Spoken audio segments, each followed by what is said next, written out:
Hello મિત્રો, જય શ્રી કૃષ્ણ. કેમ છો? મજામાં? આજે આપણે બનાવવાનું છે પાઉંભાજીનું શાક. સરસ મજાનું.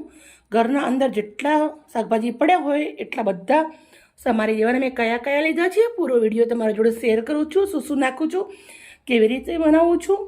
મસ્ત મજાની આપણે આજે મિક્સ શાકની પાઉંભાજી બનાવીશું. તો બનાવવાની રીતે આપણે ચાલુ કરીએ. સૌથી પહેલાં એક મોટી ડુડકીના અંદર પાણી લઉં છું. ફુલાવર અડધી વાટકી નાખું છું સમારેલું. પછી એક નંગ બીટ છે, એક નંગ ગાજર છે, 2 નંગ રીંગણા છે. રીંગણાની ઉપરની છાલ નીકાળી દીધી છે. ઝીણી સમારેલી કોબીજ છે, 1 વાટકો. પછી બટાકા 4 નંગ છે. હવે આપણે સરસ આને ધોવાનું છે ઘસીને. ફોલેલા વટાણા થોડા 250 ગ્રામ એટલા.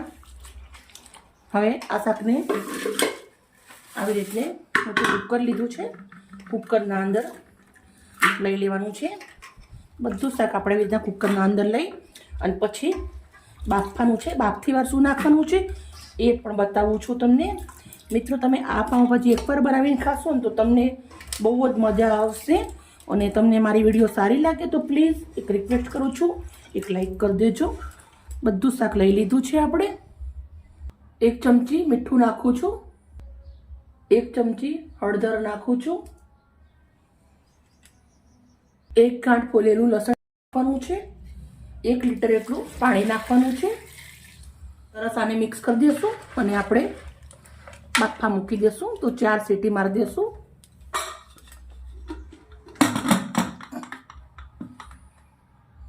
કુકર ગેસના ઉપર મૂકી દીધું છે. મળીએ આપણે 4 સીટી પછી.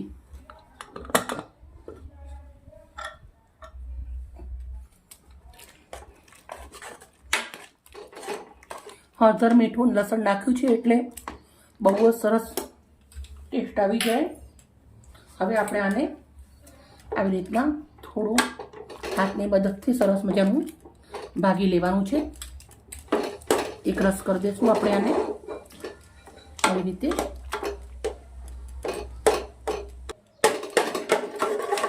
શાક આપણું મસ્ત મેં ભાગી અને રેડી કરી દીધું છે. ગેસ ચાલુ કરી દીધો છે. હવે આપણે મસાલા કરી દઈશું. કશ્મીરી મરચું નાખું છું 1.5 ચમચી. હળદર 1 ચમચી. મીઠું મિક્સ કરી દઈશું અને 5 મિનિટ સુધી આને ચડવા દઈશું. મસાલા નાખ્યા પછી સરસ મજાનું ચડી ગયું છે. મસાલા નાખ્યા પછી શાક આપણું મસ્ત રસ થઈ ગયું છે. હવે આપણે એક વઘાર કરવાનું છે. જન્નાટ 2 ચમચા એટલું તપેલાના અંદર સિંગ તેલ નાખું છું. તેલને મસ્ત ગરમ થવા દેશું. તેલ ગરમ થાય એટલે થોડું જીરું નાખવાનું છે. અને પાઉંભાજીના અંદર મરચાં કોણ નાખે સૂકા વઘારમાં, તો હું નાખું છું. કાશ્મીરી મરચાં 2 નંગ લીધા છે, ટુકડા કરી લીધા છે. પછી આપણે અંદર 1 ચમચી એટલી હિંગ નાખી દેવાની છે. અડધી વાટકી લીલું લસણ અને લીલા મરચાં સમારેલા સીધેલા તીખા આવે એવા છે. આવા આદુ અને લસણ 1 ગાંઠ લસણ છે અને 1 ઇંચ જેટલું આદુનો ટુકડો છે. 3 નંગ ડુંગળી ઝીણી સમારેલી છે. બધું તેલના અંદર સરસ શેકી લેવાનું છે. આદુ, મરચાં, લસણ પેસ્ટ બધી જ અંદર શેકી લેવાનું ડુંગળી જોડે. મિત્રો, આપણે ડુંગળી સરસ મજાની સંતળાઈ જાય. ઘરના અંદર જેટલા શાકભાજી હતા એટલા બધા જ મેં ઉઠાવી નાખી દીધા છે. પણ તમે ઓછા વધારે શાકભાજી હશે તો બી બહુ જ મસ્ત બનશે.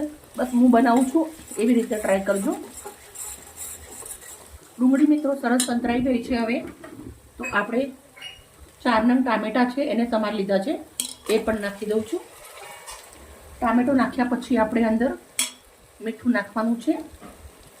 1 ચમચી એટલું મીઠું નાખ્યું છે મેં. સાથે આપણે થોડી હળદર નાખી દેવાની છે. મસાલા તમે ઓછા વધારે કરી શકો છો, પણ થોડું અમે સ્પાઈસી ને એકદમ સરસ મજાનું ચટપટું જોઈએ એટલે મસાલા થોડા વધારે પડતા હશે અમારા. ટામેટાને પણ આપણે થોડી વાર શેકી લેશું ડુંગળી જોડે. ટામેટા આપણા સરસ સંતરાઈ ગયા છે.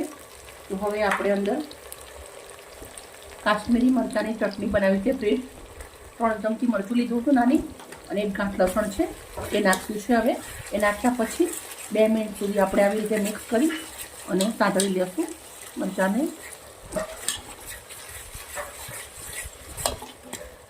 સરસ મસાલો બધો સંતળાઈ ગયો છે.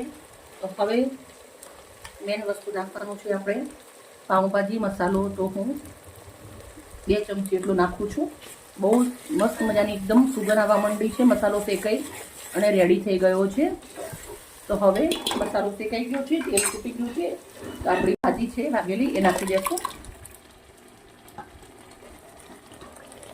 થોડું મસ્ત હવે ધીમા તાપે 5 મિનિટ સુધી આને ચડવા દેવાનું છે. પાઉંભાજી હોય એટલે આપણે ભરપૂર લીંબુ જોઈએ. 2 લીંબુ મેં નાખવાની છું રસ. 2 લીંબુ આપણે આવી રીતે મશીનના મદદથી નીચવી અને નાખી દઈશું. પાઉંભાજી થોડી એવી ખાટી તીખી હોય એટલી જ મજા આવે ખાવાની. પૂરા 2 લીંબુ નીચવી દીધા છે આપણે. હવે સરસ મિક્સ કરી દઈશું. હવે આપણે લીલા ધાણા નાખવાના છે.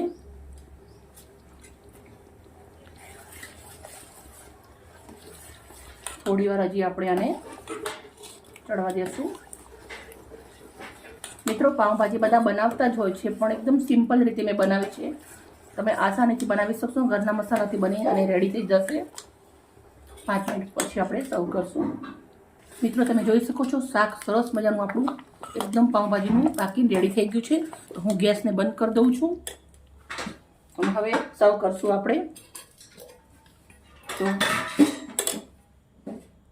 હવે આપણે એક પ્લેટના અંદર શાક નીકાળવાનું છે પાઉંભાજીનું.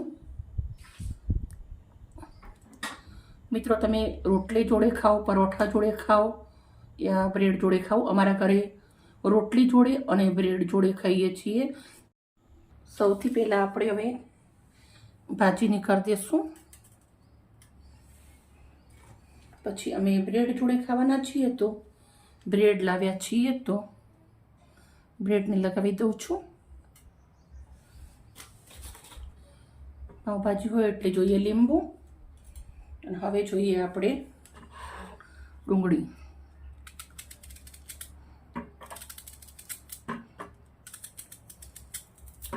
મિત્રો અમારી વિડીયો થોડી મોટી છે, પણ વસ્તારી માટે બનાવવાનું હતું એટલે થોડો વિડીયો મોટો થયો છે. તમે ઓછું બનાવશો તો તમારો સમય પણ ઓછો જશે અને બહુ જ સરસ બનશે. હવે આપણે ભાજી તો આવી રીતે રાખીએ તો મજા ના આવે ને ખાવાની. હવે મેં આવી રીતના ચીઝ લીધું છે. ચીઝ છીણવાનું છે ઉપર. 1 ગોટી મેં ચીઝ લીધું છે.